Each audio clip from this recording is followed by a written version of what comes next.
Hello everyone, today we are going to discuss about atomic mass. Dalton ने हमें सबसे पहले बता दिया था किसी भी पार्टिकल की स्मॉलेस्ट यूनिट जो मिलेगी उस स्मॉलेस्ट यूनिट को हम एटम बोलते हैं और उस एटम का जो मास होगा उस मास को ही हम क्या बोलेंगे, एटॉमिक मास बोलेंगे। ओके, अब एटम के बारे में उससे फर्दर डिटेल्स भी हम पढ़ चुके हैं कि like fundamental particles of atom जो होते हैं, इलेक्ट्रॉन्स, प्रोटॉन्स एंड न्यूट्रॉन्स वो उसमें रहते हैं और उनसे मिलके एटम बनता है। एक चीज और हम डिस्कस करेंगे जब हम एटॉमिक स्ट्रक्चर पढ़ रहे होंगे, उसमें हम कंप्लीट मॉडल डिस्कस करेंगे एटम का। उसमें हम पढ़ेंगे कि एटम में प्रोटॉन, न्यूट्रॉन और इलेक्ट्रॉन इनको छोड़ के बाकी पूरा वेकेंट स्पेस होता है, बाकी पूरा वॉल्यूम उसका खाली होता है, वेकेंट होता है। यानी किसी एटम का जो मास है वो सिर्फ किसकी वजह से होगा, उसमें प्रेजेंट प्रोटॉन, न्यूट्रॉन, इलेक्ट्रॉन्स या जो भी सब एटॉमिक पार्टिकल्स उसमें प्रेजेंट है, उन पार्टिकल्स का जो मास होता है उन्हीं से एटम का मास बनता है। और उस एटम के मास को, एक एटम के मास को हम क्या बोलते हैं, एटॉमिक मास बोलते हैं। सो सिंपली ये चीज तो मैं बोल सकता हूं कि मुझे total number of proton, total number of electron, total number of neutron मिल गए, उन सब का मास हम कैलकुलेट करेंगे, उस मास को कैलकुलेट ऐड कर देंगे तो वो अपने पास एटॉमिक मास आ जाएगा। लेकिन यहां से दो चीजें हैं जो आपको याद रखनी जरूरी है। पहली चीज जो हमें याद रखनी है वो ये कि एलिमेंट्स जो होते हैं उनके आइसोटोप्स भी प्रेजेंट होते हैं। आइसोटोप्स क्या होते हैं वो पढ़ेंगे हम एक डिफरेंट वीडियो में, लेकिन इन आइसोटोप्स की वजह से एटॉमिक मास थोड़ा सा डिफरेंट होता है। एक्चुअल जो हम उसके नंबर ऐड करेंगे उससे कैसे, वो हम डिस्कस करेंगे बाद में। दूसरी चीज, number of proton, electron and neutrons present है उसमें। हमने पढ़ा था कि इलेक्ट्रॉन का मास नेग्लिजिबल होता है अगर हम प्रोटॉन और न्यूट्रॉन के मास से कंपेयर करें तो। दैट्स वाई जब हम एटॉमिक मास कैलकुलेट करेंगे तो उसमें हम सिर्फ और सिर्फ प्रोटॉन और न्यूट्रॉन का मास लेके चलते हैं। एंड थर्ड थिंग जो हमें याद रखनी है वो ये कि किलोग्राम और ग्राम्स जो है वो बहुत बड़ी यूनिट है एक एटम के लिए। जनरली हम किलोग्राम और ग्राम में भी कैलकुलेट करते हैं, लेकिन याद जो हम रखेंगे वो इतनी बड़ी यूनिट में याद नहीं रखते। इसलिए सबसे पहले मैं स्टार्ट करूंगा इस टॉपिक को कि एटम का मास हम कौन सी यूनिट में कैलकुलेट करेंगे, वो यूनिट हमें पता होनी चाहिए। तो इस पे साइंटिस्ट ने रिसर्च किया, बहुत सारा काम किया और सबसे पहले उन्होंने हाइड्रोजन को एक स्टैंडर्ड एटम के फॉर्म में डिस्क्राइब किया था। उन्होंने माना कि हाइड्रोजन जो है उसको एक स्टैंडर्ड एटम मान लेते हैं और इसके रिस्पेक्ट में बाकी सबका वेट हम कैलकुलेट करके इसके मास को हम एक यूनिट बना देते हैं, उस यूनिट को हम आगे फर्दर पुट कर देंगे। लेकिन कैल्शियम के बाद वाले जितने भी एटम्स थे उन सब के लिए ये सही से एप्लीकेबल नहीं हो रहा था, इसकी हेल्प से मास एग्जैक्ट कैलकुलेट नहीं कर पा रहे थे। दैट्स वाई इसको कैंसिल करके एक ऐसी यूनिट बनाई गई जिस यूनिट में किसी भी एटम का मास 1 से कम ना हो, हर एटम का मास 1 या उससे ज्यादा ही मिले। और उस यूनिट के लिए कार्बन 12 कार्बन का एक आइसोटोप है। मैंने बताया अभी कि आइसोटोप हम पढ़ेंगे, आइसोटोप वाला जब वीडियो देख रहे होंगे तब। तो अभी याद रख लो कि कार्बन का एक एटम होता है कार्बन 12। तो उस कार्बन 12 को स्टैंडर्ड एटम बना के और उसकी हेल्प से बाकी सबका मास कैलकुलेट किया गया। कैसे किया गया वो देखते हैं हम अभी। उसके लिए एक यूनिट बनाई गई और उस यूनिट को डिसाइड किया गया, एटॉमिक मास यूनिट नाम दिया गया, atomic mass unit. Atomic mass unit वो यूनिट है जिसकी हेल्प से हम सारे एटम्स के मास को रिप्रेजेंट कर रहे होंगे। स्मॉल में इसको AMU भी बोलते हैं, AMU एटॉमिक मास यूनिट। और इस एटॉमिक मास यूनिट का, एक यूनिट का 1 AMU का जो मास है वो डिसाइड किया गया 1/12 into mass of 1 carbon 12 atom के बराबर। मास ऑफ 1 कार्बन 12 एटम, एक कार्बन 12 एटम का मास कैलकुलेट करेंगे, उसका 1/12 कर देंगे, तब जो वैल्यू आएगी उस वैल्यू को हम 1 AMU बोलेंगे। यानी अब अगर किसी भी एटम का मास हमें कैलकुलेट करना है तो सिंपली हम उसको कार्बन 12 एटम के मास के साथ कंपेयर करेंगे और उसके बेसिस पे उसका हम मास कैलकुलेट कर लेंगे। ओके, अब ये चीज तो हम कर नहीं सकते। अगर प्रैक्टिकली हमें करना है, हमें कैलकुलेट करना है, हमें मास याद रखना है, तो आप कार्बन 12 के एटम्स और इनको कंपेयर करके तो देख नहीं सकते। हमें याद रखना है कि हम कैसे मास कैलकुलेट कर सकते हैं। तो एक बेसिक अप्रोच बता रहा हूं न्यूमेरिकल्स के लिए। डायरेक्ट हम दे सकते हैं कि एटम मास, किसी भी एटम का मास जो है, एटॉमिक मास, वो अप्रोक्सीमेटली इक्वल होगा हमेशा मास नंबर के। कुछ कुछ एक्सेप्शन है जिनमें वो नहीं होगा, बाकी मैक्सिमम केस में हम एटॉमिक मास को मास नंबर के इक्वल ही लेके चलेंगे सारे न्यूमेरिकल्स में। अब मास नंबर और एटॉमिक मास हमें कैसे याद रखना है, मास नंबर हमने पढ़ा था पिछली क्लास में, mass number equals to number of protons plus number of neutrons in an atom. Number of nucleons को ही हम मास नंबर बोलते हैं और उन्हीं नंबर ऑफ न्यूक्लियॉन्स की हेल्प से एटॉमिक मास आ जाएगा। अच्छा, ऐसा हुआ क्यों, इसका रीजन क्या है वो भी देख लेते हैं जल्दी से। तो हमने पढ़ा था, जब मैंने फंडामेंटल पार्टिकल्स ऑफ एटम पढ़ाए थे, अगर आपने नहीं पढ़े हैं अभी तक तो एक बार जल्दी से जाके पिछला वीडियो देख लीजिए जिसमें फंडामेंटल ऑफ पार्टिकल का मास अच्छे से मैंने बताया है। वहां पे हमने देखा था कि मास ऑफ प्रोटोन जो है, मास ऑफ प्रोटोन वो किलोग्राम में आ रहा था 1.672 इंटू 10⁻⁻27 kg, और उसको एएमयू में भी लिखा था मैंने। कहां से आएगा, कैसे आएगा, वो मैं अभी आपको दिखाता हूं सारी चीजें। चलिए, तो अब सबसे पहला काम जो था हमारे पास वो था 1 एएमयू की किलोग्राम से रिलेट करना, कि 1 एएमयू हमें पता तो चल गया एटॉमिक मास यूनिट, बट ये एटॉमिक मास यूनिट किलोग्राम और ग्राम से कैसे रिलेटेड है वो हमें पता करना था। उसके लिए क्या किया हमने, मास स्पेक्ट्रोमेट्री की हेल्प से कार्बन 12 एटम का मास कैलकुलेट किया, and mass of carbon 12 atom जो आया अपने पास उसकी वैल्यू थी 1.9926। 1/12 into mass of one carbon 12 atom is 1.9926 into 10 raised to power minus 23 grams. This was the mass of one carbon 12 atom with the help of mass spectrometry. और जब इसको 1/12 से हमने डिवाइड किया तो ये वैल्यू अपने पास आ गई 1.67 into 10 raise to power minus 24 gram.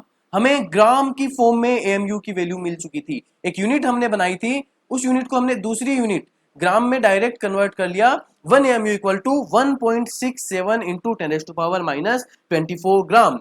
और हमें पता है यही मास जो है वो मास ऑफ प्रोटॉन भी होता है, एंड अप्रोक्सीमेटली यही मास ऑफ न्यूट्रॉन भी होता है। पढ़ा था हमने फंडामेंटल पार्टिकल्स में। तो यहां से हमें यह पता चल गया कि मास ऑफ प्रोटॉन को डायरेक्टली हम कितना बोल सकते हैं, 1 एएमयू बोल सकते हैं। मास ऑफ न्यूट्रॉन को भी अप्रोक्सीमेटली कितना बोल सकते हैं, 1 एएमयू। तो यहां से हम डायरेक्टली देख सकते हैं कि प्रोटॉन का मास भी 1 एएमयू के इक्वल आता है और न्यूट्रॉन का मास भी 1 एएमयू के इक्वल आता है। यहां से हमें दोनों का मास मिल चुका था। अब एक बार जल्दी से मैं एक इंफॉर्मेशन और दे देता हूं एडिशनल, फिर हम चलेंगे एटम का मास कैलकुलेट करने के लिए। 1 AMU equal to 1.67 into 10 to power minus 24 gram आया। सो 1 ग्राम इक्वल्स टू कितना हो जाएगा, तो अगर मैं यहां से 1 ग्राम कैलकुलेट करूं तो 1 gram would be 1 divided by 1.67 into 10 to power minus 24 AMU बोल सकते हैं हम। इसको इधर ले आए और यहां से 1 ग्राम इक्वल्स टू इसकी वैल्यू कैलकुलेट करेंगे तो यह आ जाएगा 6.023 इंटू 10 टू पावर 23 एएमयू। ये जो नंबर है इस नंबर को बोलते हैं Avogadro's number. 6.023 into 10 raised to power 23. This number is known as Avogadro's number. ये आपको याद रखना है। दिस इज आगे कई जगह काम आने वाला है हमारे ये नंबर जो है मोल कॉन्सेप्ट में, Avogadro's नंबर। इस नंबर को हम Na से रिप्रेजेंट करते हैं। अब जहां भी मुझे 6.023 इंटू 10 raised to power 23 लिखना होगा वहां मैं Na पुट करूंगा। आप समझ जाएंगे कि ये 6.023 into 10 raised to power 23 Avogadro's number है। सो सिंपली मैं बोल सकता हूं 1 एएमयू की वैल्यू कितनी आएगी अपने पास, 1/Na ग्राम्स। एंड इससे डायरेक्ट उल्टा हम बोल सकते हैं 1 ग्राम इक्वल्स टू कितना हो जाएगा, Na/AMU। सिंपली जहां भी मुझे एएमयू से ग्राम कैलकुलेट करना होगा या ग्राम से एएमयू कैलकुलेट करना होगा हम डायरेक्ट वैल्यूज पुट करेंगे और इनको कैलकुलेट कर लेंगे, एक दूसरे में कन्वर्ट कर लेंगे। यहां से हमें एक एएमयू, एक एटॉमिक मास यूनिट मिल चुकी है और उस यूनिट की ग्राम में वैल्यू भी मिल चुकी है। अब हम सारे एटम्स का मास जो वो डिसाइड कर सकते हैं और एक एडिशनल इंफॉर्मेशन भी मिल चुकी है कि मास ऑफ प्रोटॉन और मास ऑफ न्यूट्रॉन दोनों 1 एएमयू होते हैं। तो अब जो चीज मैंने आपको अभी बताई थी थोड़ी देर पहले उसको हम बोल सकते हैं, डायरेक्टली प्रूव कर सकते हैं। मैंने आपको बताया था कि एटॉमिक मास को हम मास नंबर के डायरेक्टली इक्वल भी लिख सकते हैं। जब भी न्यूमेरिकल करेंगे हम मास नंबर के इक्वल ही लेके चलेंगे उसको। क्यों लिखा था मैंने उसको ऐसा, इसका रीजन अब आपको समझ में आ गया होगा। क्योंकि मास नंबर होता है number of protons plus number of neutrons. Proton का मास भी 1 एएमयू, न्यूट्रॉन का मास भी 1 एएमयू, तो इनका टोटल मास कितना हो जाएगा, जितने number of proton plus neutron present होंगे उतना ही टोटल मास प्रेजेंट होगा। और उसी मास को हम क्या बोलते हैं, एटॉमिक मास। क्योंकि किसी भी एटम का मास जो वो क्या होगा, प्रोटॉन का मास प्लस न्यूट्रॉन का मास प्लस इलेक्ट्रॉन का मास। बट इलेक्ट्रॉन का मास तो नेग्लिजिबल होता है प्रोटॉन और न्यूट्रॉन के सामने। इसका 1 एएमयू है, इसका 0.0005 एएमयू है, तो ये नेग्लिजिबल है इन दोनों के सामने। दैट्स व्हाई एटॉमिक मास को भी डायरेक्ट हम क्या बोल देंगे, mass of proton plus mass of neutron in an atom, और वही मास नंबर के बराबर आ रहा है। तो सिंपली मास नंबर और एटॉमिक मास हम इक्वल करके चलेंगे सारे न्यूमेरिकल्स में। तो मैं अब आपको एक डायरेक्ट ट्रिक बताने वाला हूं जिससे आप कैल्शियम तक, एटलीस्ट कैल्शियम तक आप सबके मास नंबर या एटॉमिक मास याद रख सकते हैं। जनरली आपको एटॉमिक मास और मास नंबर गिवन होते हैं, लेकिन मे बी कैल्शियम तक अगर नहीं गिवन हो तो आप डायरेक्ट आइडिया लगा के बता सकते हैं। उसके बाद वाले जो आते हैं उनमें कुछ कुछ के याद रख लीजिएगा जो इंपॉर्टेंट है, लाइक आयरन है, सिल्वर है, ऐसे कुछ कुछ है जिनके याद रख लीजिएगा। बाकी लगभग मैक्सिमम आपको गिवन मिलते हैं एटॉमिक मास वहां पे। एटॉमिक मास कैसे याद रखने हैं आपको? सो सिंपली हाइड्रोजन से कैल्शियम तक अगर मैं बात करूं तो जो जो एलिमेंट्स इवन नंबर पे आते हैं, जिनका एटॉमिक नंबर इवन है, इफ एटॉमिक नंबर की बात कर रहा हूं मैं, number of proton is even, then atomic mass जो है उन एलिमेंट्स का, उन सारे एलिमेंट्स का atomic mass would be 2 into atomic number. Direct याद रख सकते हैं आप, जिन जिन का एटॉमिक नंबर इवन है उनका सारों का एटॉमिक मास 2 इंटू एटॉमिक नंबर हो जाएगा। For example oxygen atomic number is 8, direct oxygen के वैसे ही लिखता हूं मैं, ऑक्सीजन का एटॉमिक नंबर 8 है, तो इसका एटॉमिक मास कितना हो जाएगा? 16 हो जाएगा, 8 इंटू 2। हम बात करें मैग्नीशियम एटॉमिक नंबर 12, तो एटॉमिक मास कितना हो जाएगा इसका? 24 हो जाएगा। डायरेक्ट बता सकते हैं हम सबका, जितने भी इवन नंबर पे अपने पास आ रहे हैं। फॉर एग्जांपल और कोई भी आप ले लीजिए, कार्बन एटॉमिक नंबर 6, तो एटॉमिक मास कितना हो जाएगा? 12। जितने भी इवन नंबर पे आ रहे हैं उनका एटॉमिक मास डबल हो जाएगा डायरेक्टली एटॉमिक नंबर का। लेकिन इसमें एक एक्सेप्शन भी है जो आपको याद रखना है, एक्सेप्शन है आर्गन। आर्गन का एटॉमिक नंबर होता है 18 एटॉमिक नंबर है, तो इस रूल के हिसाब से इसका एटॉमिक मास 36 आना चाहिए था, लेकिन आर्गन का एटॉमिक मास 40 होता है। ये एक एक्सेप्शनल केस है इवन नंबर में, जो आप याद रख लीजिएगा। इसके बाद इवन नंबर वालों का तो हो गया, लेकिन अगर एटॉमिक नंबर उनका ओड हुआ, ओड नंबर पे जो आते हैं, उन एटॉमिक नंबर वालों का हम कैसे कैलकुलेट कर सकते हैं? तो उनके लिए भी डायरेक्ट याद रखिएगा, एटॉमिक मास जो होता है, या मास नंबर भी बोल सकते हैं आप, एटॉमिक मास और mass number of elements which are on odd numbers, उनका एटॉमिक मास हो जाएगा 2 इंटू एटॉमिक नंबर, एन लिख रहा हूं मैं एटॉमिक नंबर को, 2 into atomic number plus 1, double करके एक ऐड कर दीजिएगा, आपके पास डायरेक्ट एटॉमिक मास आ जाएगा उसका। फॉर एग्जांपल अगर मुझे फ्लोरीन का एटॉमिक मास कैलकुलेट करना है, तो फ्लोरीन का एटॉमिक नंबर हमें पता है 9 होता है, तो एटॉमिक मास कितना हो जाएगा? 9 इंटू 2 18, 18 प्लस 1 19। सोडियम का हमें पता है एटॉमिक नंबर 11 होता है, सो 11 इंटू 2 22, 22 प्लस 1 23। लाइक दिस, किसी का भी कैलकुलेट करना है उसका हम डायरेक्टली ऐसे बता सकते हैं। पोटेशियम का एटॉमिक नंबर हमें पता है 19 होता है, 19 टू जा 38, 38 प्लस 1 39। लेकिन ओड नंबर वाले में भी कुछ एक्सेप्शंस हैं जो आपको याद रखने हैं। इसमें एक्सेप्शन क्या क्या है अपने पास? पहला एक्सेप्शन है इसमें नाइट्रोजन 7 नंबर पे आता है, atomic number of nitrogen is 7, that's why इसका मास नंबर 14 होना चाहिए था, सॉरी इसका मास नंबर 14 प्लस 1 15 होना चाहिए था, लेकिन इसका एटॉमिक मास 14 ही होता है।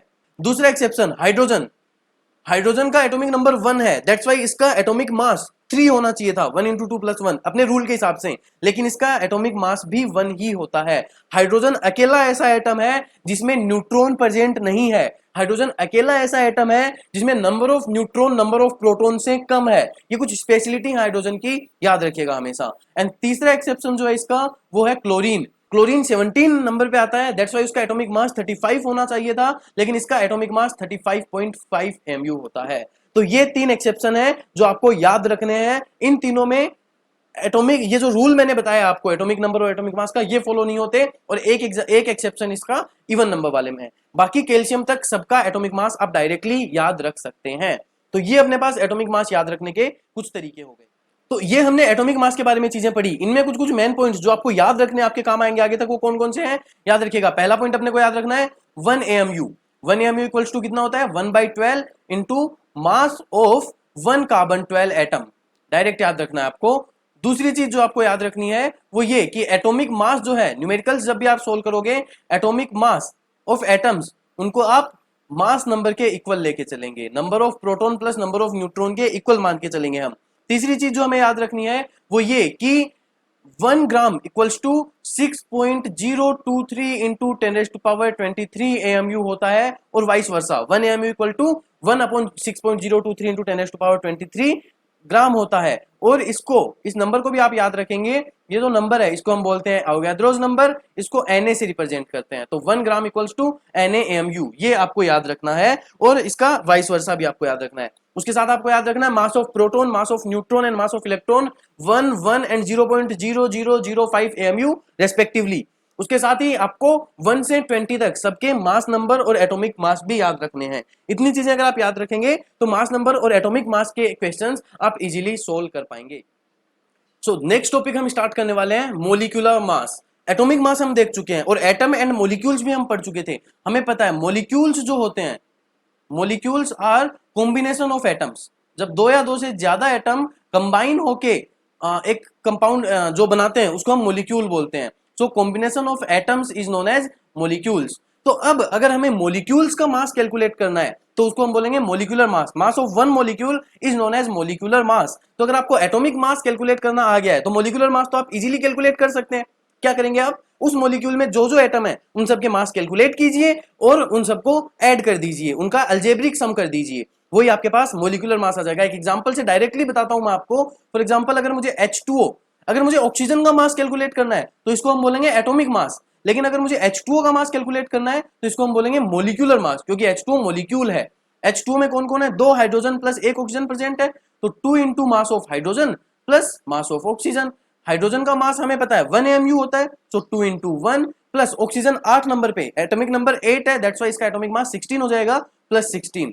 तो H2O का एटॉमिक मोलिकुलर मास कितना हो गया, 18 AMU। इसको भी AMU या U से रिप्रेजेंट करते हैं, U भी यूज कर सकते हैं हम एटॉमिक मास को यूज करने के लिए, तो इसकी यूनिट इसकी भी AMU ही होती है। लाइक दिस, अगर हमें CO2 का मास कैलकुलेट करना है तो वो कितना हो जाएगा, 2 into mass of oxygen plus mass of carbon.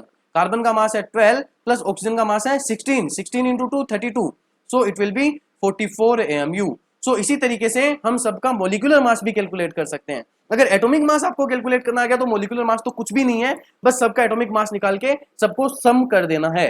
तो यहाँ पे अब मैं आपको कुछ क्वेश्चंस दे रहा हूं जिनमें आपको मोलिकुलर मास सबका कैलकुलेट करना है।